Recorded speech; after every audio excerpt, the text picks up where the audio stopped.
Em nome do Pai, do Filho e do Espírito Santo. Amém. Reflexão do dia 13 de abril de 2026. Segunda semana da Páscoa, segunda-feira, cor litúrgica branca. Santo do dia. Santa Margarida, cega, abandonada pelos pais, tornou-se religiosa. Tudo acontece na Itália em 1287, século terceiro. Cega, com uma deformação física, seus pais tinham vergonha dela e ela ficou a infância dela escondida numa cela. E até que seus pais a abandonaram, então ela viveu cerca de 5 anos eh, protegida por uma outra família que teve piedade e a acolheu, e depois ela foi acolhida também por uma corrente religiosa, né, umas freiras que lidera a educação. A deficiência de Margarida e toda a rejeição que ela sofreu não a impediram de levar uma vida virtuosa e de oração constante. Meditava sobre a vida de Cristo e por isso buscava conformar seus sofrimentos aos sofrimentos de Jesus. Tão intensa foi sua busca que ela morreu em 13 de abril de 1320, com 33 anos, a idade de Jesus. Assim como seu amado Jesus, né? Senhor, ensina-nos, assim como Santa Margarida, a buscar a sua vontade, que nossos desejos estejam em conformidade com os vossos desejos sobre nós, né? E que todas as nossas feridas sejam tocadas pelo seu amor. Dai-nos a graça de enxergar com os olhos da alma e abandonar-nos na tua providência. Amém. Santa Margarida, rogai por nós. Vamos preparar o nosso coração para ouvirmos a palavra do Senhor. Leitura dos Atos dos Apóstolos. Naqueles dias, logo que foram postos em liberdade, Pedro e João voltaram para junto dos irmãos e contaram tudo o que os sumos sacerdotes e os anciãos haviam dito. Ao ouvirem o relato, todos eles elevaram a voz a Deus, dizendo: Senhor, tu criastes o céu, a terra, o mar e tudo que neles existe. Por meio do Espírito Santo, dissestes através do teu servo Davi, nosso pai, por que se enfureceram as nações e os povos imaginaram coisas vãs. Os reis da terra se insurgem e os príncipes conspiram unidos contra o Senhor e contra o seu Messias. Foi assim que aconteceu nesta cidade. Herodes e Pôncio Pilatos uniram-se com os pagãos e os povos de Israel contra Jesus, teu santo servo, a quem ungiste, a fim de executarem tudo o que a tua mão e a tua vontade haviam predeterminado que sucedeste. Agora, Senhor, olha as ameaças que fazem e concede que os teus servos anunciem corajosamente a tua palavra. Estende a mão para que se realizem curas, sinais e prodígios, por meio do nome do teu santo servo Jesus. Quando terminaram a oração, tremeu o lugar onde estavam reunidos. Todos então ficaram cheios do Espírito Santo e anunciavam corajosamente a palavra de Deus. Palavra do Senhor, graças a Deus. Salmo 2. Felizes hão de ser todos aqueles que põem sua esperança no Senhor, porque os povos agitados se revoltam, porque tramam as nações projetos vãos, porque os reis de toda a terra se reúnem e conspiram os governos todos juntos contra o Deus onipotente e o seu ungido. Vamos quebrar suas correntes, dizem eles, e lançar longe de nós o seu domínio. Felizes hão de ser todos aqueles que põem sua esperança no Senhor. Ri-se deles o que mora lá nos céus, zomba deles o Senhor onipotente. Ele então em sua ira os ameaça, e em seu furor os faz tremer, quando lhes diz: fui eu mesmo que escolhi este meu rei, e em Sião, meu monte santo, o consagrei. Felizes hão de ser todos aqueles que põem sua esperança no Senhor. O decreto do Senhor promulgarei, foi assim que me falou o Senhor Deus. Tu és meu filho e hoje eu te gerei. Podes pedir-me, e em resposta eu te darei por tua herança os povos todos e as nações, e há de ser a terra inteira o teu domínio. Com cetro férreo haverás de dominá-los, e quebrá-los como um vaso de argila. Felizes hão de ser todos aqueles que põem sua esperança no Senhor. Proclamação do Evangelho de Jesus Cristo segundo João. Glória a vós, Senhor. Havia um chefe judaico, membro do grupo dos fariseus, chamado Nicodemos, que foi ter com Jesus de noite e lhe disse: Rabi, sabemos que viestes como mestre da parte de Deus. De fato, ninguém pode realizar os sinais que tu fazes, a não ser que Deus esteja com ele. Jesus respondeu: em verdade te digo, se alguém não nasce do alto, não pode ver o reino de Deus. Nicodemos disse: como é que alguém pode nascer se já é velho? Poderá entrar outra vez no ventre de sua mãe? Jesus respondeu: em verdade te digo, se alguém não nasce da água e do Espírito, não pode entrar no reino de Deus. Quem nasce da carne é carne, quem nasce do Espírito é Espírito. Não te admires por eu haver dito: vós deveis nascer do alto. O vento sopra onde quer, e tu podes ouvir o seu ruído, mas não sabe de onde vem, nem para onde vai. Assim acontece a todo aquele que nasceu do Espírito. Palavra da salvação. Glória a vós, Senhor. Para entendermos o Evangelho de hoje, é necessário compreendermos as Escrituras, quando o Senhor fala em Deuteronômio. Somente eu julgo, somente eu condeno. Então, nós temos esta expressão de Deus, né, que o julgamento é de Deus, a condenação é de Deus, é uma prerrogativa que cabe a Deus. Nem a igreja tem esta autoridade para condenar e julgar alguém. Tá? A igreja, ela tem autoridade dada a Jesus até para tudo que ligares na terra será ligado no céu. Tudo que desligares na terra será desligado no céu. Né? Então, a igreja recebe de Jesus esta autoridade. Mas por prudência e respeito à palavra de Deus, porque a igreja é constituída na primeira coluna, que é a Santa Tradição, na segunda coluna, que é o Santo Magistério, e na terceira coluna, que é a Palavra de Deus. Então são essas três colunas que sustentam a sua Igreja Católica Apostólica Romana. Então, o magistério não é maior que a palavra de Deus. A tradição não é maior do que o magistério nem a palavra de Deus. E assim também a palavra de Deus, ela sustenta as demais colunas, que é o Santo Magistério e a Santa Tradição. Então, respeitando isso, a palavra fala que somente Deus julga. O próprio Cristo fala para os apóstolos: a salvação para o homem, isto é impossível. Mesmo que o homem se arraste, mesmo que o homem seja santo, mesmo que o homem seja a luz, né, que brilha nesse mundo, mas para o homem a salvação é impossível. Somente a misericórdia de Deus salva. Tanto que Pedro fica escandalizado: Senhor, nós abandonamos tudo, família e tudo mais, para estar aqui contigo, e só fala que agora a salvação nos é impossível. Né? Então, somente a misericórdia de Deus é capaz de nos salvar.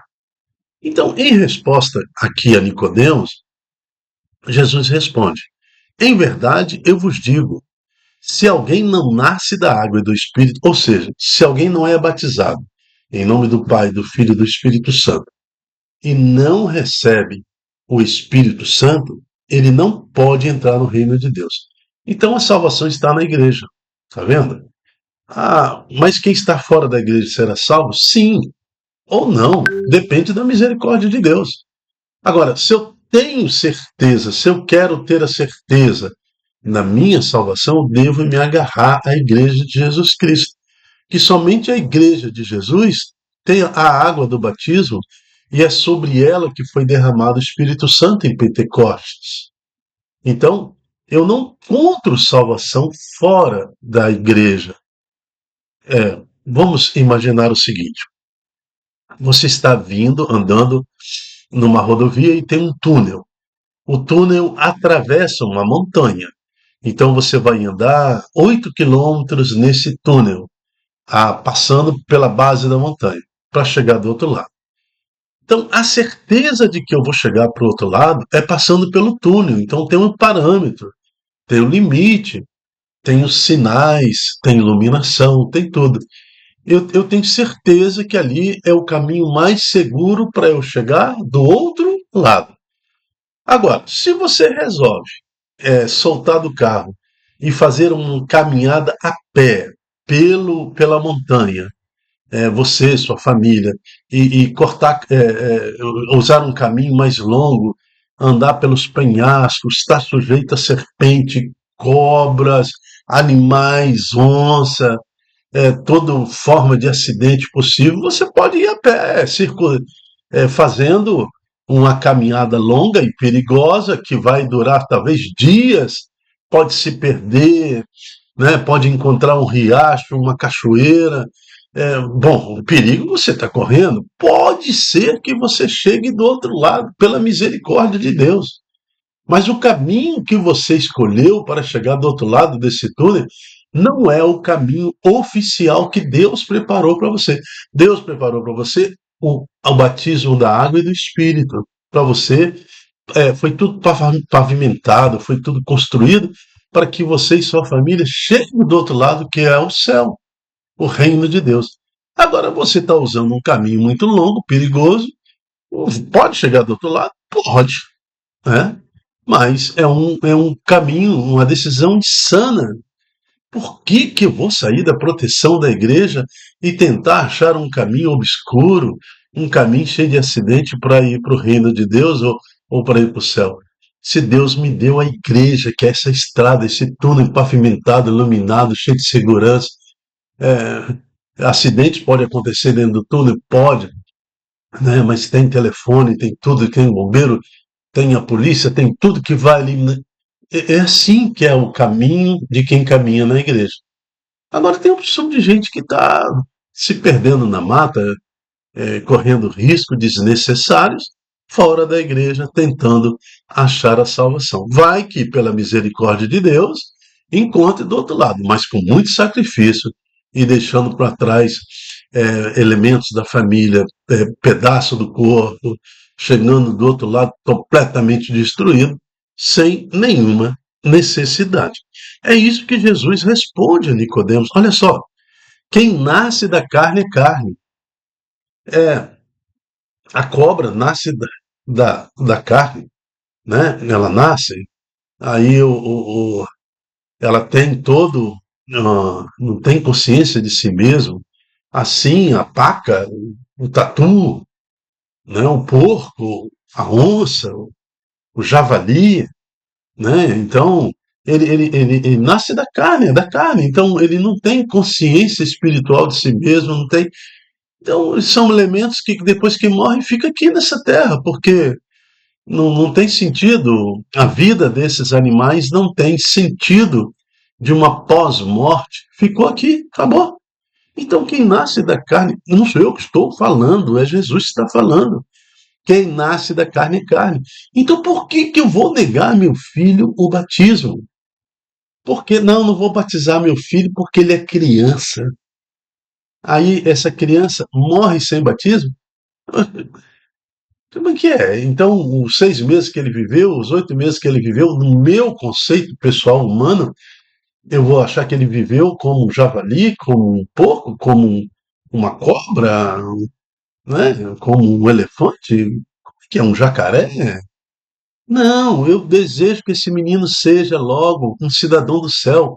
Eu vou dar a água do batismo sobre ele na minha fé, na fé da minha família, para que ele seja considerado um cidadão do céu.